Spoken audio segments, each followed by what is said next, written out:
트럼프 전 대통령이 미 연준의 기준금리 결정에서 대통령이 발언권을 가져야 한다고 주장했습니다.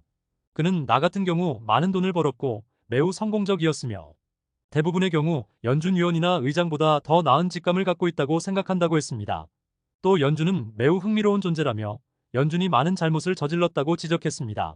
제롬 파월 연준 의장에 대해선 사안에 대해서 조금 늦게 대처하는 경향이 있다며 조금 너무 일찍 또는 조금 너무 늦게 움직인다고 주장했습니다. 월스트리트 저널 등 외신은 트럼프의 고문들이 그가 재선에 성공할 경우 미 연준에 대한 여러 변화를 검토 중이라고 보도했습니다.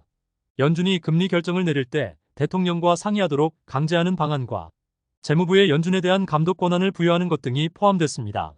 트럼프는 그동안 제롬 파월 연준 의장과 잘 지내고 있다고 주장했으나 2026년 파월의 임기가 끝나기 전에 그를 해임하거나 임기 만료 후 재임명하지 않는 방안도 검토 중인 것으로 알려졌습니다. 다만 트럼프의 이번 발언과 내용 등은 연준의 정치적 독립성 보장 원칙에 반하는 것으로 시장에서 상당한 논란이 발생할 것으로 예상되고 있습니다. 트럼프는 지난 2018년 제롬 파월 연준 의장을 임명했지만 대통령 재임 기간 중 파월을 공개적으로 비판해왔습니다. 트럼프는 저금리를 선호하는 것으로 알려졌으며 특히 2018년 연준이 금리를 인상했다는 이유로 여러 차례 비판했습니다. 최근 월가에서는 글로벌 주식시장 폭락 영향 등과 관련해서 미 연준이 9월 FOMC에서 금리를 한 번에 0.5% 내리는 B컷에 나설 수 있다는 관측이 나오고 있습니다. 또 미 정치권 등에서도 연준에 대한 비판 목소리가 나왔습니다. 민주당 상원의원은 파월이 여름휴가를 취소하고 지금 당장 기준금리를 내려야 한다고 주장했습니다. 최근 발생한 미국발 경기 침체 우려와 세계 증시 폭락과 관련해서 미 공화당 대선 후보 도널드 트럼프 전 대통령이 강력한 메시지를 내놨습니다. 상대 후보인 해리스 부통령과 연관시키며 카멀라의 붕괴라고 주장했습니다. 그는 유권자들에게는 트럼프의 번영 또는 대공황 중에서 선택권이 있다며 매우 어리석은 사람들이 집권한다면 3차 대전이 일어날 가능성이 있다고 밝혔습니다. 또 아시아 주식시장이 급락한 상황에 대해서도 주식시장이 폭락하고 있다. 내가 그렇게 말해오지 않았나. 카멀라는 전혀 모르고 바이든은 깊이 잠들어 있다고 비난했습니다. 트럼프 전 대통령은 퇴임 후에도 주식시장의 긍정적인 변화에 대해서는 자신의 공로를 주장하고 부정적인 추세에서는 바이든 행정부를 비난해왔습니다. 글로벌 변동성이 커지면서 최근 한국 코스피가 하루 만에 200포인트 넘게 폭락하고 일본 니케이 지수가 12% 이상 추락하면서 1987년 이후 최대 하락폭이 나왔습니다. 시장에서는 최근 발표된 미국의 경제 지표가 경기 침체 우려를 촉발했다고 보고 있고 미 연준이 금리를 최고 5.5%로 동결하면서 금리 인하 시기를 놓친 것이 아니냐는 우려가 확산되고 있습니다. 엔케리 청산 여파도 국내외 금융시장의 핵폭탄으로 떠오르고 있습니다.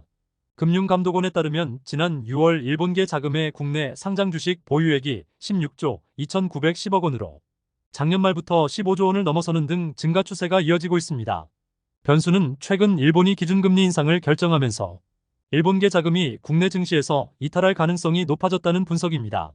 엔화 가치가 오를수록 엔캐리 자금의 환차손이 커지기 때문에 해외 자산을 투매하는 상황이 나올 가능성이 높아지는 구조입니다.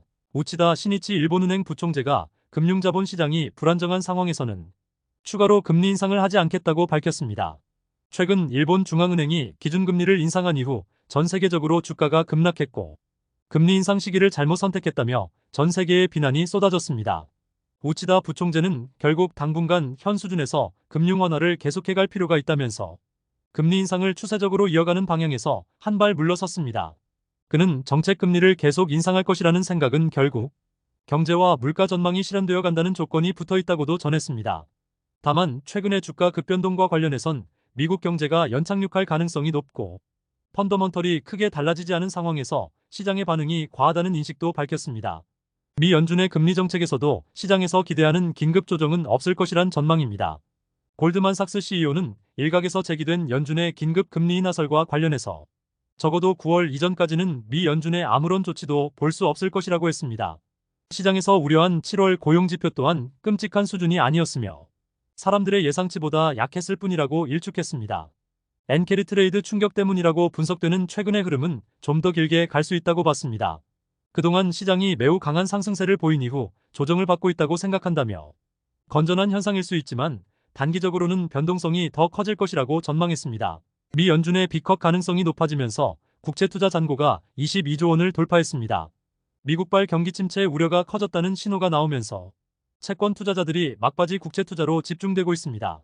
시장에서는 미 연준이 9월 기준금리를 한 번에 0.5% 내리는 B컷 전망이 확산되고 있습니다. 최근 발표된 미국의 신규 일자리 증가폭이 직전 평균 대비 절반 수준으로 추락하면서 본격적인 경기 침체 불확실성이 커지는 분위기입니다. 금융시장 관계자는 소비지출 둔화와 실업률이 추가로 상승할 가능성이 크다며 연준의 적절한 조치가 없으면 침체 위험이 더 상승할 것으로 우려했습니다. 갑작스러운 연준의 B컷 가능성에 한국은행의 고심도 깊어지고 있습니다. 한국은행도 최근 기준금리 인하 시기 등을 검토해 나갈 것이라며 기준금리 변화 가능성을 언급한 바 있습니다.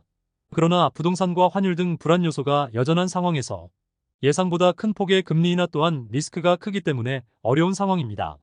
지난달 가계부채가 3년 3개월 만에 최대폭으로 증가했으며 특히 주택담보대출이 역대 최대 수준인 7조 6천억이나 늘었습니다.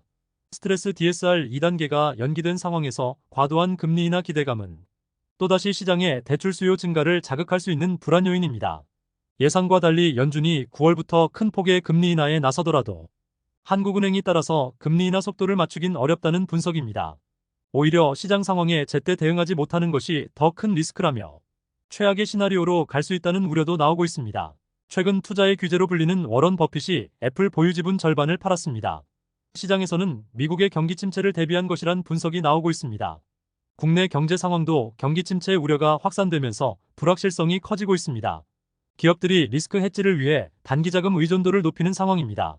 워런 버핏은 올해 들어 보유하고 있던 애플 주식 지분을 절반 수준까지 줄였습니다. 애플 주식 대량 매도로 버크셔가 보유한 현금이 무려 377조 원이나 늘었습니다. 가치 투자자로 유명한 버핏은 미래 성장성에 좌우되는 기술주 투자에는 소극적이었으나 예외적으로 애플에는 지난 2016년부터 막대한 투자를 이어왔습니다. 애플 주가는 2016년 이후 거의 10배 수준으로 폭등했고 애플 지분의 가치는 작년 말 버크셔가 보유한 포트폴리오의 절반에 달했습니다. 이번 대량 매각은 마땅한 신규 투자처를 찾지 못하고 있다는 분석입니다. 다만 최근 버크셔는 뱅크 오브 아메리카 지분도 약 38억 달러 정도 처분하면서 시장에서는 미국의 경기 하강 가능성이 커지고 있다고 우려하고 있습니다.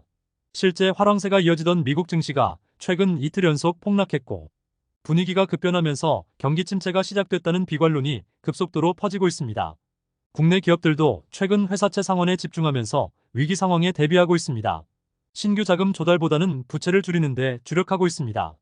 금융투자협회에 따르면 최근 한 달 사이 상환된 회사채만 3조 5천억 원을 넘어가고 있습니다.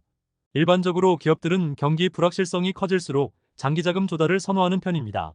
그러나 현재는 불확실성과 동시에 경기 침체의 우려로 금리 인하가 빨라질 수 있기 때문에 우선 단기자금으로 버티면서 금리 인하를 기다리는 분위기가 확산되고 있습니다. 지금까지 잼스톤TV였습니다. 오늘 영상 도움되셨으면 구독과 좋아요 부탁드립니다. 시청해주셔서 감사합니다.